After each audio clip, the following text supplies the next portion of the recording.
Welcome back to the QORcast podcast, the best podcast in the world. Unbiasedly, by the way. Unbiasedly, the best podcast in the world. I think I've seen us on a couple lists of top 5 worst podcasts. Hey, we're top 5 in something now. We're making it. We're getting up there. Are we better? Are we worse or better than Joe Rogan's one? Probably worse, but shit. All right, we'll get closer. First, before we continue, we want to thank QOR for always helping us sponsor this podcast and letting us do this every week. And Daniel, I know you don't play Valorant anymore, but did you hear that they have officially fixed run and gun? I did hear that. Yes, I heard they TenZ came heard out that too. TenZ did hear that too, and who knows if he's jokingly or non-jokingly saying it. There's a couple of clips floating around where he says you may or may not be interested in coming back. But yeah, he may be. So if you guys haven't noticed, they came out with a massive patch. One of it was that they changed the running gun and walking. So running, gunning, jumping, and walking. Moving and shooting in general. Yeah, they changed it all completely where it makes it more inaccurate than it already was. So you actually have to stop moving to shoot your gun. So if you guys don't know, you actually have to straight shoot now. No, it requires a little bit of skill now. But that is the news. That's the new update. And they also came out with a new mechanic, you want to call it? It's called Rejuve Shield, which I don't know how to feel about it, to be honest with you. Mm-hmm. So how it works is you get 25 shield, and for example, if you take 25 damage, instead of part of it going to shield and part of it going to health, the first 25 go to a shield. But after you're done taking damage, the shield can recharge again to 25 also. Do you have to buy this, or is this something everybody has? It's every a buy. Round? Oh, no, you have to buy. Okay. I was gonna say. Yeah, it's about the same price as the light shield, if I'm not mistaken. So they're trying to make it where eco rounds are more viable, and they want to try to get the guns like the Guardian and Outlaw used more. Was another thing that I saw. I don't know how to feel about like a regenerative shield in a 5v5 tactical shooter. If it's the same price as the light shield, I think that's dangerous. Because you can regen from it. Mm-hmm. And then it all goes to the shield first, then your health. Yeah. Doesn't split. So the issue with that is you can buy that on pistol. And imagine you basically have 2 life shields. And I don't... You go. I don't think... let me look at the exact price of the Rejuve. Shield. The exact price, let's look at it. Because light shield is 400, heavy shield is 1,000, correct? Yes, and it's actually 650 credits. Okay, so it's not the Shire, not light shield. So 650 credits. It's okay. So you can't buy on pistol round unless you go just full Rejuve. Have to just do that, yeah. Yeah. Do you think that this shield will make agents that have a heal better, like Sage or Sky? Because before, if you took damage from your shield, like say you had light shield, and then you were at 90 health and your shield is gone, right? Yes. If you got a Sage heal, you would only heal to 100. You don't heal to 125. Yeah. So now, if you have a Sage or something, or a Sky, and they heal you, you'll heal your health back, but then your shield will also be on top of it. Correct. So do you think this will change the meta at all? This will make ISO a little much stronger now. Because ISO already has a shield where he could take a whole hit. And then on top of that, he has a Rejuve shield. So someone like ISO would be actually disgusting with this meta. Because he's just going to go around I have layers of protection on me now. Mm-hmm. Which is weird because they did actually buff Sage also. They buff her as a whole. They made her self-heal 50 and it heals you faster. And they made also the slow, so if you're a Neon or a Jet and you dash, you actually dash 50%, like you dash half the distance if you're on the slow. Ooh. So they buffed Sage a lot. So you're gonna see maybe this patch that Sage is gonna be a meta. They made her very, very strong on top of the rejuve shield. So now now it's gonna be interesting because they also on top of that fixed the damage up on the Phantom. Because longer range, it's now about the same damage. So before it was 34 and then 31. So we got 36, 34, 31 on meters, 30 plus meters. But now it's just 34 after 20 meters. So why they made the gun they stronger. did this? Because like, sure, this makes the Phantom better, but like, this makes the Vandal, like, why buy it? I mean, I guess you could still get the one hit headshot at any range, but like, still, now that the Phantom has a longer range, it doesn't seem like there's much upside to the Vandal. Yeah, I think now it's gonna be more of a preference kind of thing because yeah, you can still have the one taps with a Vandal, which is that's the thing that everyone's gonna look for because you still get 140 dink. Keep that in mind. It's still like a 140 that like you can't one tap with the Phantom, so it's still 140, and maybe that's why the only reason you can pick a Vandal is just preference at that point. So it's going to be interesting because now shooting through smokes with a Phantom is going to be more dangerous.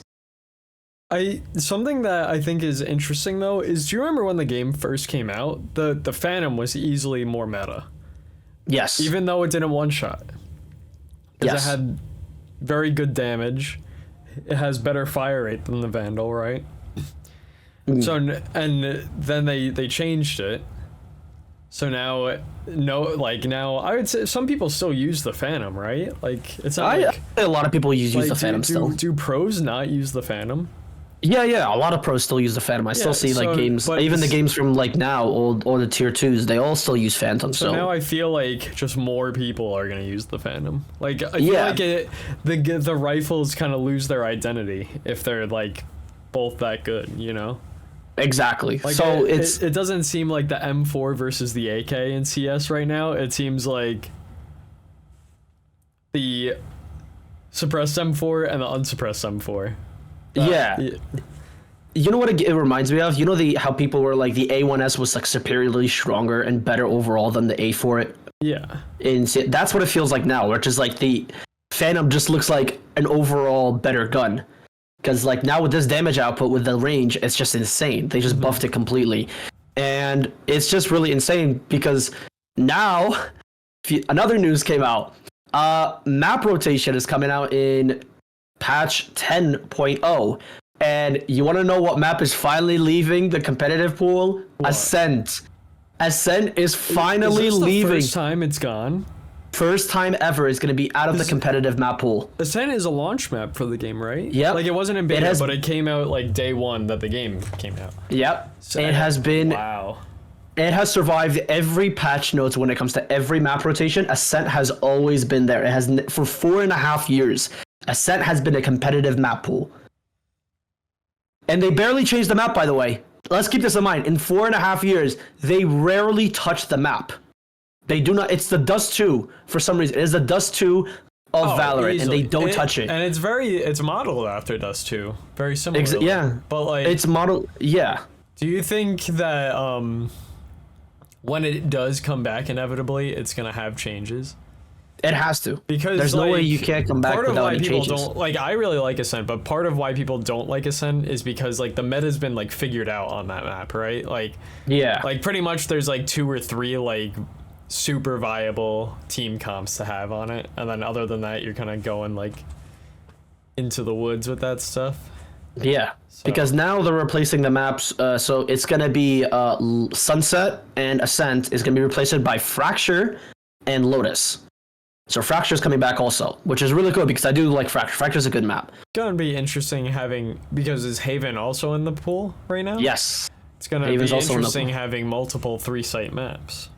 Yeah, because no, Fracture has 2 sites, and then Lotus. Yes, Lotus has 3 sites, and then Haven. Yeah, it's gonna be the first time ever Haven and Lotus are gonna be in the same map pool. So we're gonna see, because I know a lot of people complain about Ascent being very boring and very straightforward. Now we have a map pool that's I think this might be the greatest map pool we've ever had. Really? Without a doubt. I think this might be the most diverse map pool we'll have. because they're not going to be one very bad map or one plain bad map. Maybe you can argue Bind, but I still like Bind. Bind is still a How fine many map. maps are in the rotation? 4 or 5? No, 7. Oh, 7. So yeah, it's gonna be Bind, Loaded. Well, it's gonna be on patch 10. Yeah. Bind, Loaded. Pearl, Haven, Lotus. Oh my God, what maps am I missing? Split? Split is there too. Icebox? No, Icebox is not there also. Oh, Icebox. We need 2 more. I know that. Oh my. So Pearl, Brown. Holy shit! What maps am I missing? Hold up. I know there's a map that I'm missing. It's probably obvious that someone's screaming at us right now. We got 2 more. Abyss. I'm sorry. Abyss. Abyss is there. That's 6 though. Yeah, and then we said Bind. We said Sunset. No, we Well, didn't Sunset's say gonna Sunset. We didn't say. Oh, Sunset's gone though. Well, Sunset is gonna be gone. Yes.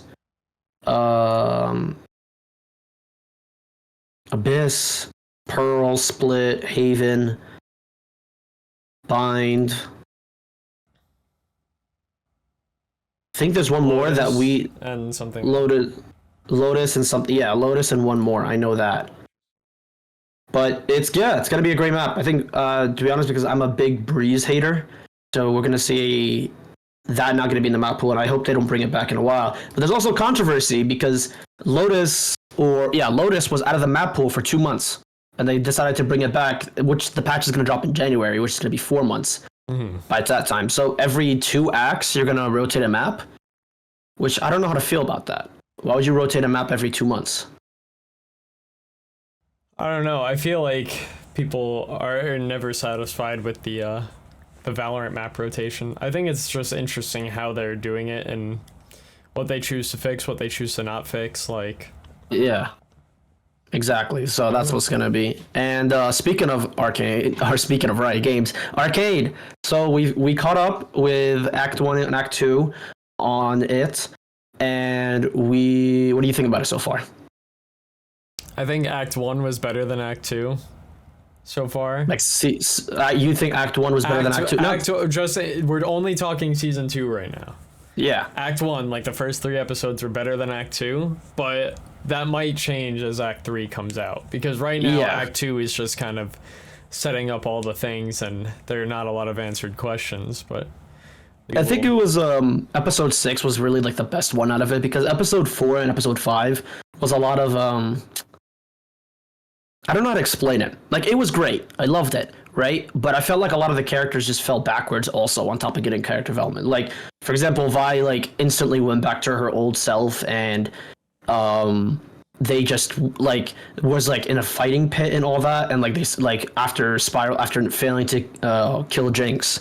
So, it's, I don't know how I feel about it, but also, like, now I know the big discourse is, what Jace did, was it wrong?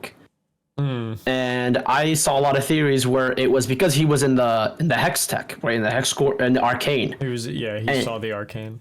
He saw the Arcane, but he came back like fully bearded, like lookless sweat. His leg was injured.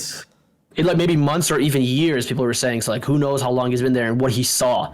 So that's why when he came back, it's like, no, you can't take this. Like, I need to stop you.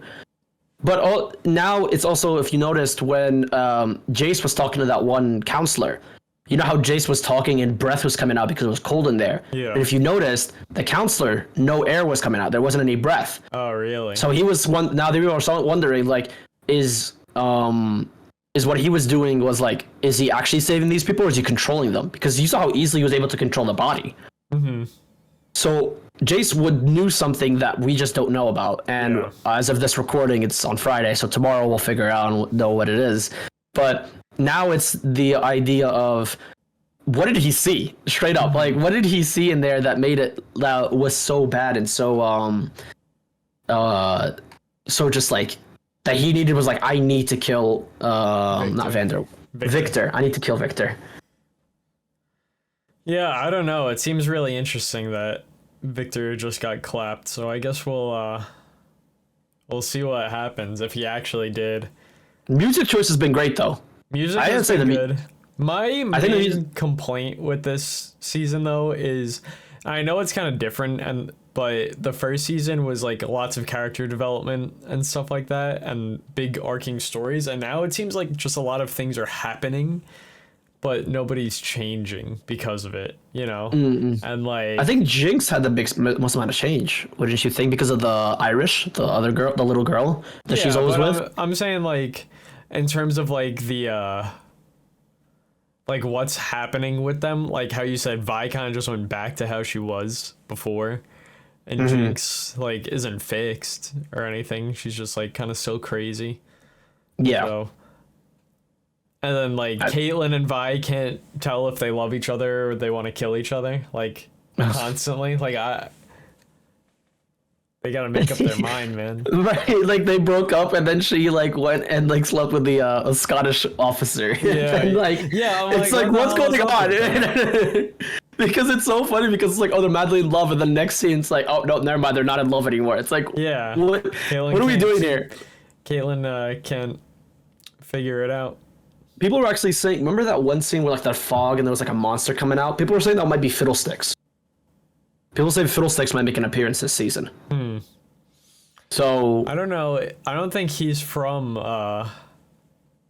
this area though, and I don't think he's from Noxus either. So I don't know why he would come out.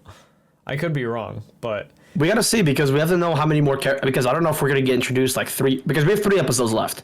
Yeah. So which character is gonna be newly introduced and then have an impact on the story?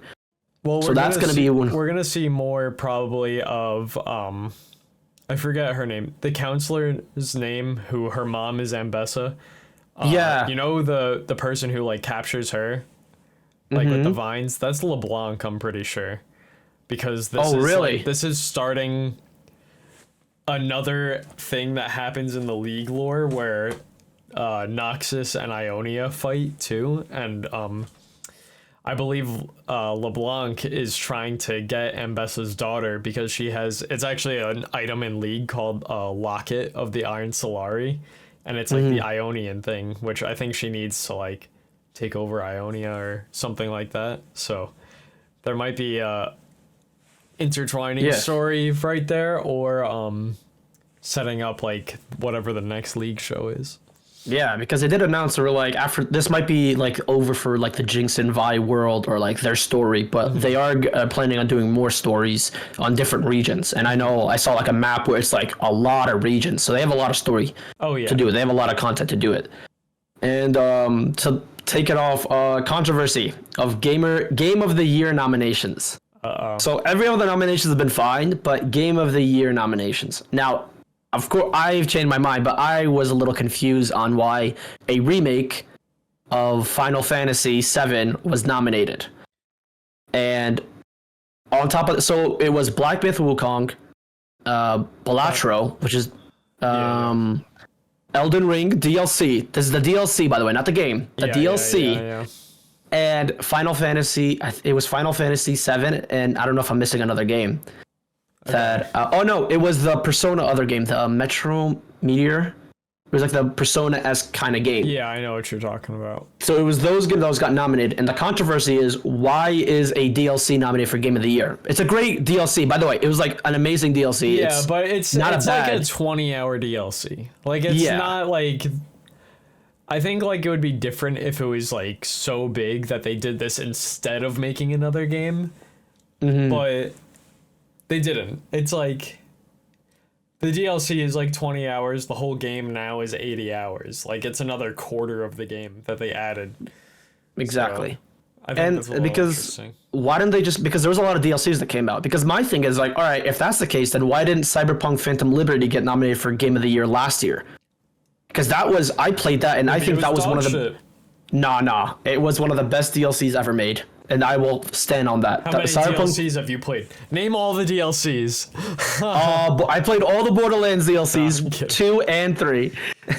But you like DLCs? Name all of them. Name every single one. But now that's the controversy. It's like, why couldn't you just make a category for DLC of the year? Because there was a lot. There's always so many DLCs coming out every year. Yeah. Because I know Diablo came out with one, and like other games came out with another like DLCs. Why can't you just do that? Like it'd be easier. That's another award that you're gonna win. Because I'm in my opinion, I still feel like I mean, I know Helldivers 2 is a little down right now, but why couldn't Helldivers 2 be nominated for Game of the Year? I launch, forgot that came out this year. That's crazy. It did, yeah, because it came out earlier this year. Yeah, but it came out like February or something. Yeah, but on release and for like I kid you not, like 2 or 3 months straight, that was the biggest game game at the time. That was coming out and people were playing it. So I was wondering, okay, like why couldn't that game be it? Or Silent Hill 2 remake. That was a great game. I don't think Silent Hill 2 remake. I love Silent Hill 2 remake, but it's not a remake in the same way that Final Fantasy 7 remake is. Like Silent Hill 2 is just like it's technically not a remaster, but it's the same game, where Final Fantasy 7 is like, if you didn't even call it Final Fantasy 7, like it wouldn't matter, you know? Yeah, because what I was told, someone told me, or like you told me also, like they actually like redid the whole game where like they really different. The first part of Final Fantasy 7 remake takes place in the entire starting area, and that's it, and it's like 60 hours long. Like that's a different game. Yeah, because I think you could probably beat OG Final Fantasy 7 in like 16 hours total. Yeah. So like it was like a pixelated game too. It was like a top down game. It's like a 2D or not 2D. It's a PS2 game. So yeah, like, it was very old, so they had to do it. But yeah, and now it's just like the controversy is like what, like that's my thing. It's like also like I get it. Okay, I'll agree. Final Fantasy 7 Rebirth. You could put that as Game of the Year. I'll agree on that. But why put Elden Ring? Like, what did you need to do that? Elden Ring. Elden Ring is a top game of all time for me, but I don't think that Shadow of the Erdtree. DLC.